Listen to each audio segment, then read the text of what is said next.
So, who are you? Who are you? Nobody. I'm the Bazooki Kid.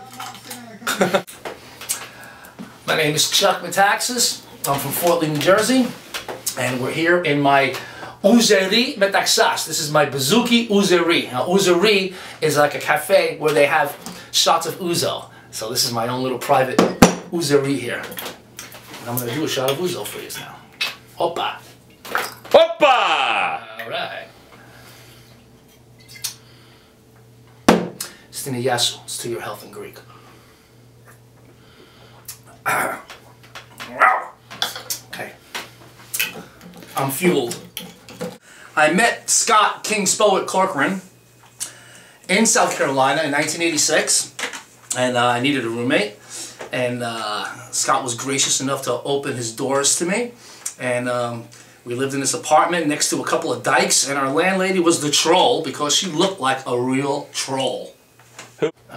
A few things I could tell you about King Spo-it at the time.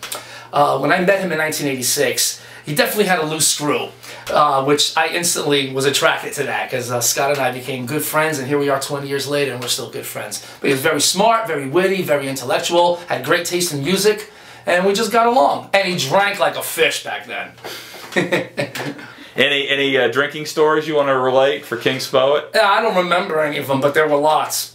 Well, I basically remember living in Scott's living room, and I partitioned it off with, you know, blankets and stuff like that. So I'd be having sex with girls in his living room while he'd be watching TV on the couch. That was something. Our other roommate was Ed Campbell, who's the leader of the Drovers, also known as Grandpa. And Ed was also the rhythm guitar player and second vocalist for Next Generation, my punk band from 1983 to 1989. So tell me about the Clemson musical scene. The Clemson musical scene basically wasn't one. It was just you know, a few, maybe like 2 or 3 just blues bands, cover bands playing at the little local dive bars in the area. And then we rolled into the town and just shook everything up. We were pretty much the big fish in the little pond. You know, not only were we like a very uncontemporary band, we were punk. We were a bunch of punk rockers. And the high school kids loved us, and they latched onto us. And we would go play at the campus bar, and there'd be literally about 200 high school kids outside because they weren't old enough to get in. So we opened up the blinds, and where Edgar's was, if you remember Edgar's, and you could see the whole courtyard. And we'd open up the blinds and open up the windows and the doors so they could hear the music. And it was just one of those things you just had to be there. It was really cool. And that went on for like 4 years. Some of the bands my old band Next Generation opened up for were Circle Jerks, Descendants, The Adolescents, Corrosion of Conformity, New Model Army, one of my favorite local bands from Athens, Georgia, Mercyland, props to Dave Barbie, and tons of local bands in the area. I was playing in the Drovers at the time, which was a bluegrass band, while I still had Next Generation, with Ed Campbell, who was my rhythm guitar player for Next Generation. And he put together this great country, western, swing, bluegrass style band. And I played slide guitar, 6-string lap slide guitar with them for about 3 years. Your drover's name? My drover's name was Badger. Basically, because I annoyed the fuck out of everybody. Just being a northerner, I guess, you know?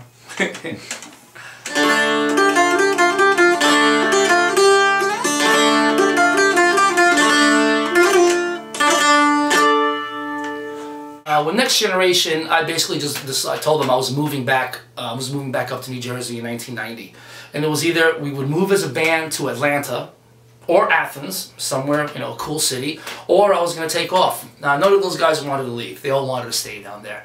So I basically told them I was going to leave in 1990.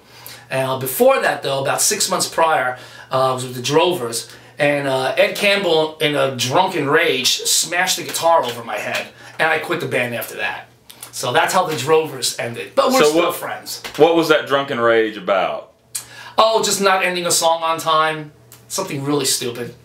You were showboating again? Now tell us about Grandpa Drover. Oh, what can I tell you about Grandpa Drover? A brilliant individual, a lot of hang-ups, a dear friend, I'm so happy that he married his high school sweetheart. I'm very happy for him about that. And, you know, just somebody, love-hate relationship that is more love than hate. What's his temperament like? Mild to wild? No, okay. Why are you asking that for? I don't want to talk about Ed. Yeah, just talk about Ed. I'm going to have Ed talking about you. Ed had a very volatile temperament. And he was definitely a violent reactionary. But too smart for his own good, being an English major. And working at McDonald's. And probably the best taste in music of anyone I've ever met. Next to the Stickler brothers. Gotta give props to the Big Runts. Oh, Big Runts. Tell us about the Big Runts. Big Runts consisted of two twins, Matt and Mark Stickler, from Schnecksville, Pennsylvania. And they had a drummer, the Weasel, Jason the Weasel, something like that was his last name. And they were, basically they invented grunge before grunge was around. We're talking 80s. And they were just, you know, they were cool guys that had good taste in music, and you know, they didn't play too well, but they wrote good songs. You know, you don't have to play well to, you know, to write good songs. Just listen to the Ramones. And I played with them on various occasions and different parties and a few gigs and stuff like that, and it was a lot of fun, and we're still friends to this day. My bass player, Bojo, Chris Boyanovich, he's the one that brought me down to Clemson because he got a wrestling scholarship. And while I was still in high school, we would all drive down there because he was in Clemson, and we would do these gigs for the 500 drunken college kids, and that was great. We were like the big fish in a little pond. So that's what led to me moving down to Clemson in 1986. Now, he was mentioned recently in a book, without using his name, stories of Bojo's promotional skills. Would you like to go into any of that you could talk about? As far as Bojo's promotional skills, I don't know if I would call them skills, but he was, you know, from the gutter on up, you know. He was booking heavy metal bands, punk bands, you know. He did Jane's Addiction, GBH, he did the Chili Peppers, I mean, he did Testament, and he did a lot of bands. And basically everyone thought he was an asshole because, just because of his northern ways, I gather. But you either love him or you hate him. Did he or did he not escape with, like, tens of thousands of dollars? That's all hearsay. I think that was money that was owed to him that other promoters were trying to get out of him, and he just said, fuck you, and took off. But he didn't steal any money, no. I'll stick up for him on that. I got his back on that one. All right, but he was a Machiavellian type. That's the word you want to use? What do you think? What do you think? Am I wrong? I wouldn't go that far. I wouldn't go that far. He was... he just had a good attitude. He knew what was good music and what was bad music, and he had a good attitude. He was great on stage. It was phenomenal. He was the Paul Simon of American punk. And after Clemson, he returned to his homeland? From what I know, yeah, he went back to Croatia, where Chris went back to Croatia. He served in the reserves over there, and he left after his buddy next to him got shot in the head on sniper duty. And he's still over in Europe right now. He goes back and forth from Croatia to Greece, and he does his business over there. But he doesn't play music anymore, unfortunately. What I heard was that Chris Boyanovich still had the AK-47 over the mantelpiece and 3,000 rounds of ammunition. Just in case. Just in case shit goes down again. I believe it, and just don't piss him off. King Spo-it was already gone when I left Clemson in 1990. January of 1990. And when did you reconnect with King Spo-it? Well, I don't think we ever really... Scott and I never lost touch, really. King Spo-it and I. And we reconnected when Scott put his band Spoets together. And... you know, he asked me to produce the first single, which I did. He flew me down to South Carolina, to Savannah, Georgia, where we had a makeshift studio that we put together. Basically, we went and rented all the equipment, all the EQs and everything that we needed, and the compressors and effect units, and we made the first single that way. And then after that, we recorded 2 full-length CDs at Loho Studios in New York City with Erica Larson Engineering and Joe Hogan Engineering. Let me tell you about the Luke brothers who owned Loho Studios in Manhattan, downtown Manhattan. two Chinese guys that were probably the coolest individuals you'll ever meet. And they had this underground studio where all the bands would go there and either rehearse or record there. And I knew them, and I think it was me who introduced Scott to them and said this would be a good spot to record the next CD. And we just took it from there. I think we mixed the 7-inch there. That's how we started. Because we had that crazy piece of crappy technology that we brought, the 16-track, that Ivan's 16-track that we recorded it on. Right. And we had to find a crazy snake to fit in between RCA and XLR. Right. And it was like... It's a blur. This is all a blur to me. The shit that I put up with at that Low Hole Studios, that's what I put up with. The shit that I had to deal. I mean, Scott had brought in like 16 people to record the CD. And you have to realize at the time, Spoets were not a formed musical unit. It was total free-for-all. It's kind of like Eugene Chadbourne meets Captain Beefheart. And somebody had to make sense of it. And that became my job, where I tried to structure the songs loosely, but still have, you know, descriptive songs. Whereas before it was just one wall of noise, next song. Another wall of noise, next song. Another wall of noise. There was no separation of what song was what, except for Scott's lyrics. So it was kind of my job to do that, and we pulled it off, Scott. I think so. Our first CBGB's gig. I barely remember it. It was wasted. I was so wasted our first CBGB's gig with Spoets. It's just fragments in my mind. I more remember the last two. We did. But Louise, the booker at CBGB's, came to see us at Spiral, which is a club down on Houston Street, which is no longer there.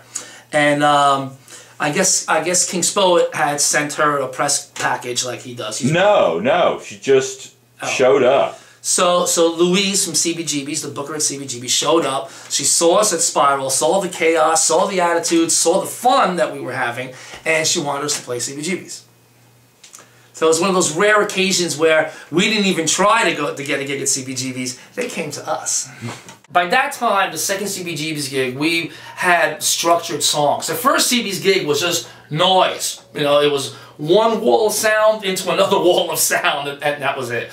By the time we did the second CB's gig, the songs were pretty much structured because we already had the CD out. So it was definitely more together than the first one was, my recollection. From what I remember, Bettina, she was just a cool nymphomaniac from Brooklyn that latched onto the band because he saw how wild we are, and some of the band members were just like partied excessively, and they weren't shy about their partying at all either.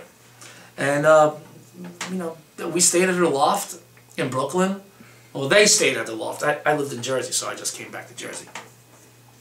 Well, the TV throwing at CBGB's definitely caught them off guard.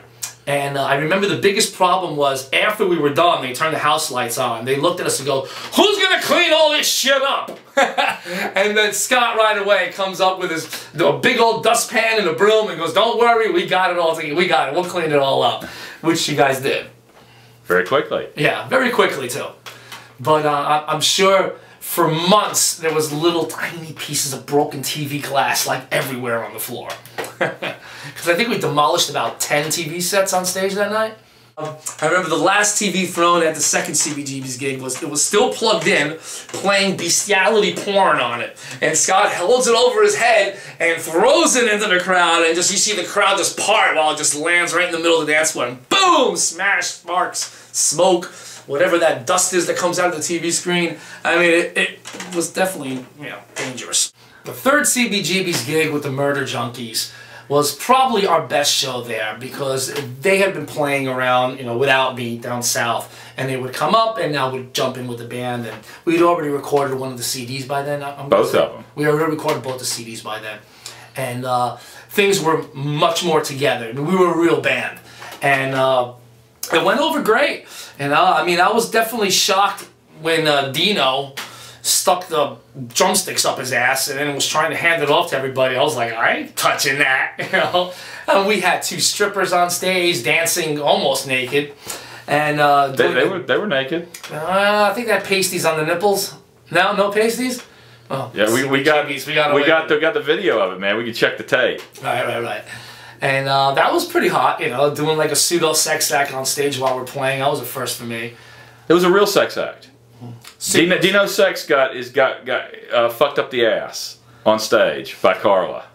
I have the shitty dildo still in the. Not one of the fondest memories of the gig for me, but I guess this is one of those things you want to block out. Seeing Dino get fucked in the ass with a dildo by Carla.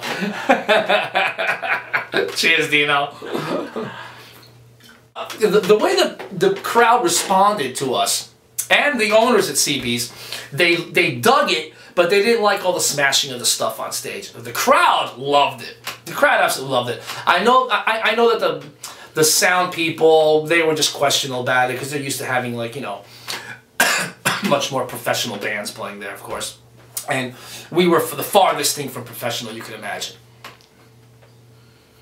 He demanded to be a part of the show and to be victimized, brutalized by the two strippers we had, and dragged through the broken glass. He had the glass all over his back and everything. Oh, I got laid that night in the bathroom at Continental on the sink. I'll never forget that. I wish I remembered that girl's name. No. The Khyber Pass in Philly was a really good show. There was a lot of hype about it. And the funniest thing about that show was Scott lighting off the fireworks towards the end of the set. And it was a small room, and it was completely filled with smoke and fireworks and paper going around everywhere. The room cleared out. You couldn't breathe in it, and we were still playing. And the room was absolutely full to capacity and beyond. The room was full. It was a full house that night. And they dug us. They loved it. But once the fireworks went, you couldn't breathe. Yeah. So it's not like we drove them out with the music. Well, the second time we played the Khyber, word had gotten out about the Spoets. So there was these bands. I wouldn't exactly call them Spoets clones because I don't think anybody could be a Spo-it clone. It takes King Spo-it to do that. And but they were definitely into that whole shock rock kind of thing. You know, just to try and exploit themselves as Spoets do. But, you know, that's got to come from within. It's not a put-on. The lesbian shows on stage. Dildo banging on stage. I mean, guys getting peed on stage. And I'm sitting there playing guitar going, what the fuck? Good memories. Scum Fest, Raleigh. Raleigh, North Carolina? Or right outside of Raleigh? It's a great time. Scott flew me down for the gig. And we tore it up that night. We even did a Black Sabbath cover, I think. And that was just a great gig. That was the gig where the guy got peed on. Was lays on stage, and Carla squats on top of him. And I'm sitting there playing guitar, and I'm looking, and she's just full on peeing on this guy, and he's loving it. Loving every minute of it. And then, of course, there were the other two strippers that were with Dick Delicious and the Tasty Testicles. They came out on stage with their ski masks on, and they were dancing. And it was just a fun, hot night. Caboose, where Scum Fest, was it 98? 98. Scum Fest 98 was held at. It's a small club, and when it gets packed, it's just crazy packed. So there were so many people, and everyone's trying to see what's going on stage, because, you know, you got naked chicks on stage, everyone wants to see. So they're pushing all the people up front, and the guys up front are just, like, literally leaning over the monitor, and they're, like, grabbing the girls' tits, and I just remember the chicks just, like, taking shots at the guys. Get off me, fucker! Pop! You know? King Spoet's recording philosophy, basically, there was no philosophy. Like, he just wanted to go in there and just let everyone do their thing, and I had to put brakes on that. And I said, no, it can't be like that, or else it's not going to sound the way you're going to want it to sound. So it was a matter of give and take on Scott's part, because I know he wanted to do it a certain way, and I was basically going against the grain of what he wanted to do. But it all worked out at the end. It all worked out. There was, you know, a lot of mutual understanding, and then he understood what I was going for, and I understood what he was going for. And I think the finished product, you know, tells all. What about recording the grinder guitar? Recording the grinder guitar. I'll never forget Erica going, so where do I mic it? There's a grinder at the end of the guitar that he would put on a piece of metal, and a spark would just fly out everywhere. And that was great for on stage, but in a studio, and you were trying to record that, get an audio recording of it, and I'm like, if we put this on the tracks, you're not going to hear anything else except the grinder guitar going on. And plus, King Spo-it had all these effects screwed into this old cheap guitar, and he would play it with a slide because the action was like this high, and he had the grinder on it, and it was the most chaotic instrument I've ever seen in my life. We got a good recording of it though. How could you not? How could you not get a good recording of the grinder guitar? It was the loudest thing in the room every time. Williams, who was with the Captain Beefheart band for a short period of time, excellent drummer, you know, like a total pro guy, lots of chops.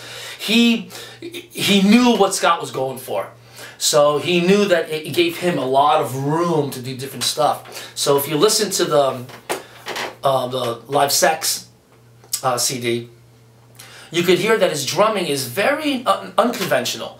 He's doing these different time signatures and stuff like that. And we're trying to, all we know is 4/4. So he's trying to, he's doing these other things, and we're trying to make it all work. And most of the stuff was all done on first takes. I remember it was me on bass and him playing, and maybe if we had a guitar going, I think it might have just been your vocals and maybe a little sax going on. And those were the main tracks. And then from there, we would kind of put the guitars in, and put the theremin in, and put the grinder guitar in, and then do more saxophones, and then vocals, and backup vocals. And it all came together, surprisingly. But I remember going through hell. When we had all his tracks down, his drumming was superb. And it was great. And we did a lot of tracks with saxophone and drums. Mm-hmm. You gonna say that? There's a few tracks on the CD where it's just saxophone, drums, bass, maybe a little guitar in the background, and it's more of like a talking piece. But it's definitely got atmosphere, and it's got a feel to it, which was the most important thing. I didn't want to lose the feel, which was the hardest thing about going into a studio and recording. Is it's one thing doing it live, and you have the energy and the adrenaline, and you try to capture that on tape. Very difficult, but I think we pulled it off. You know, we used the recording technology at the time. It was no digital. It was 2-inch analog, which is still my favorite to this day. You know, and it worked out great. You know, you still have the master tracks? I still have the masters. I have 4 boxes of master 2-inch tapes in the garage. Yeah, and all these years, and I ended up with the master tapes.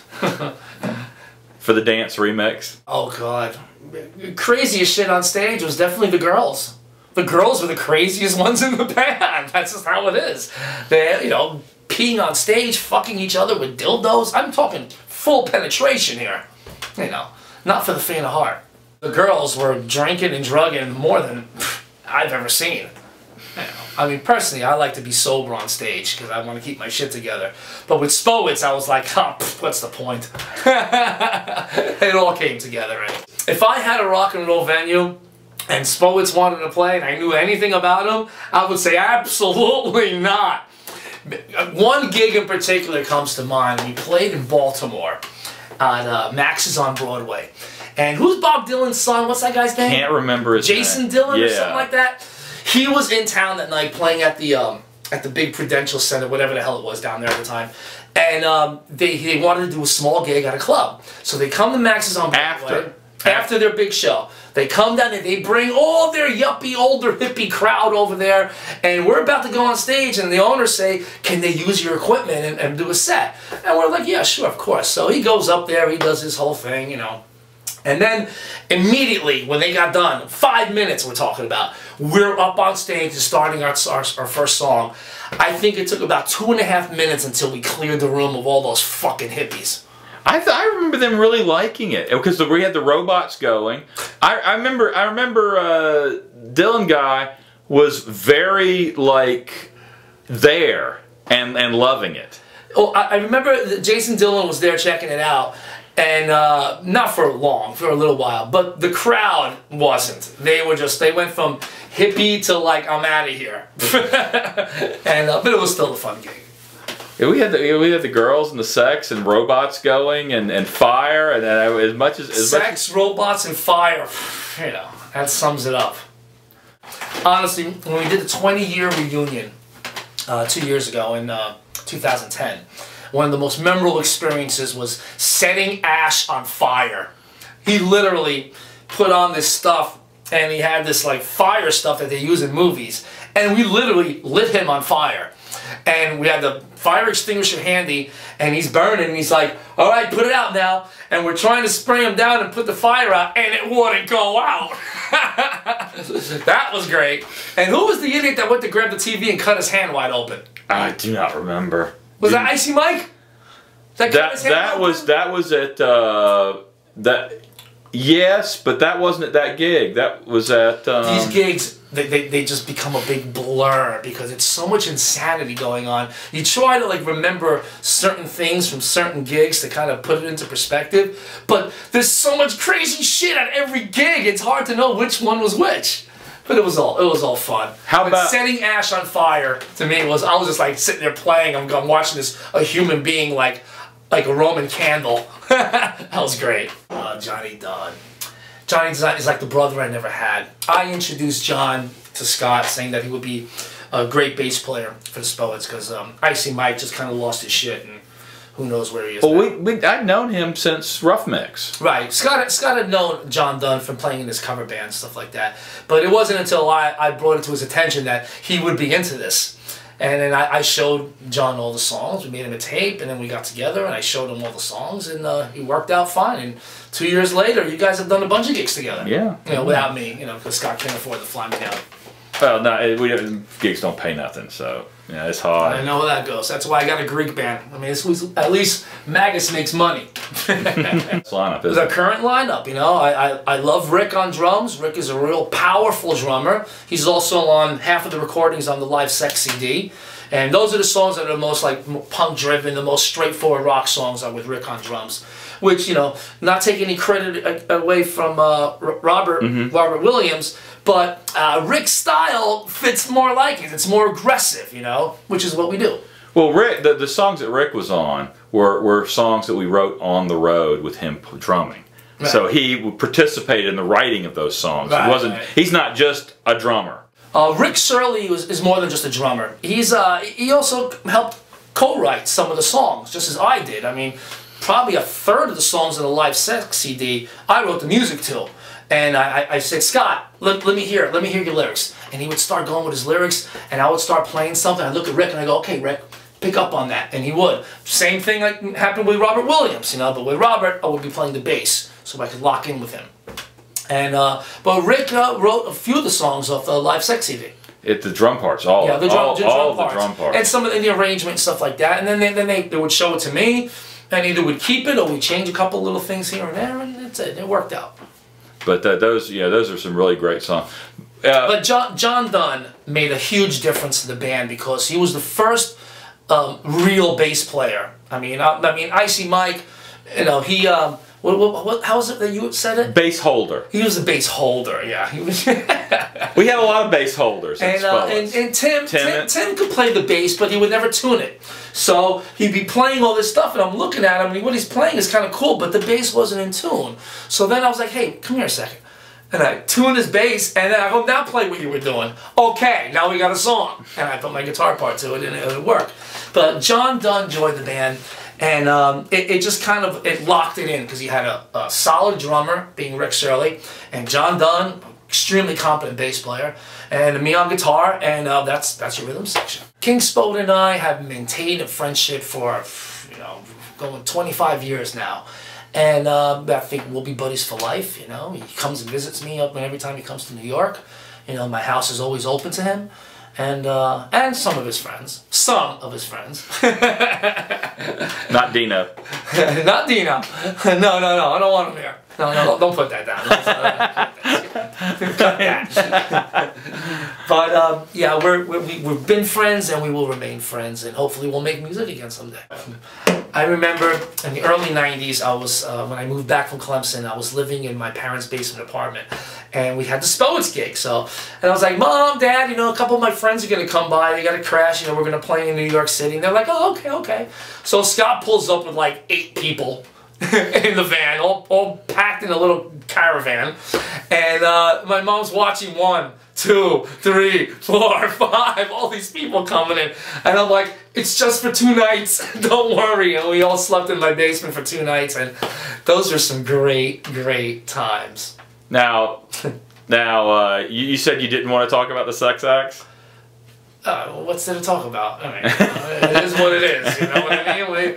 Blowjobs, people having sex in the back of the van while we're driving, and not a full-size van, a minivan. And it's like, you smelt it before you heard it, put it that way. This is the main guitar that I play with Spoets. It's my 1978 Les Paul Deluxe. I've had this since high school. This was also my first guitar. I put the Bigsby on it myself, little skull knobs, all my stickers and stuff like that. I mean, there's a lot of history in this guitar. And the story of how I got this guitar, I robbed a gas station I worked at, kicked the door in, cleaned out the register, and went and bought the guitar. That's punk rock.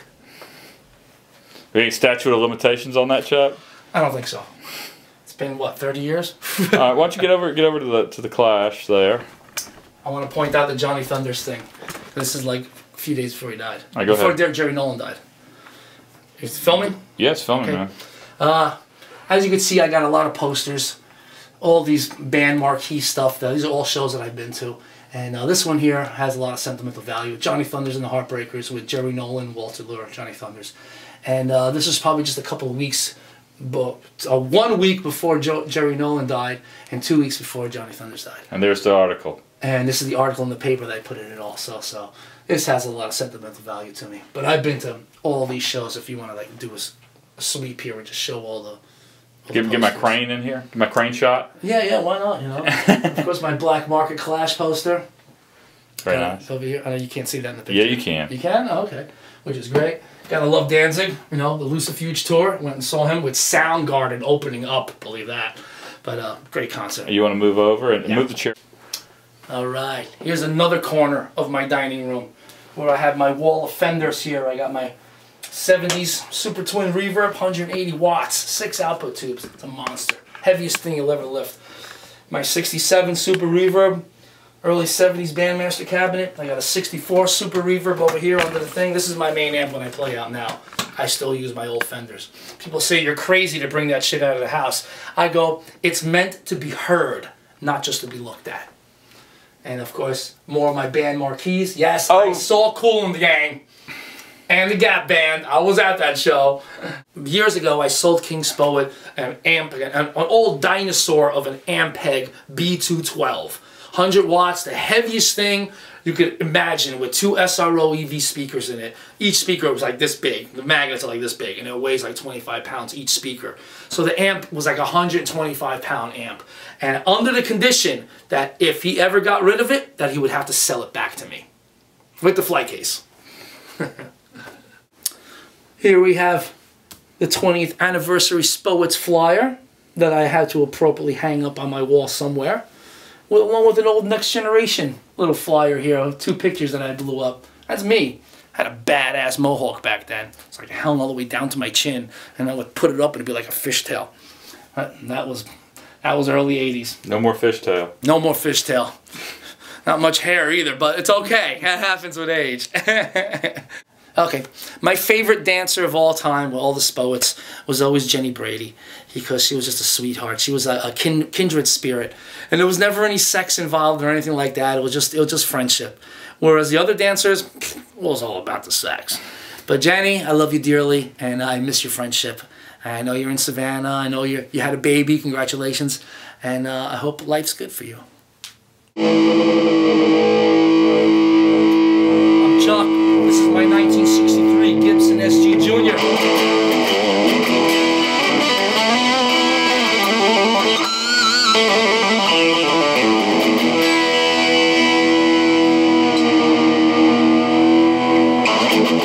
And there's some dead girls.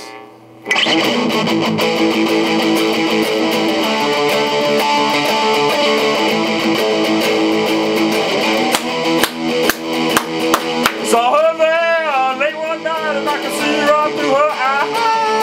Take the look that was on her face, the one called Paradise. Wanted to cut her body there, but it was so cold. I reached out and I kissed her hand. Dead girls don't say no. Dead girls. Dead girls. Dead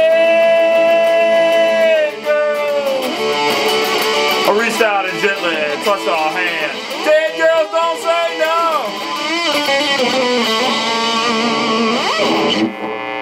That's a wrap.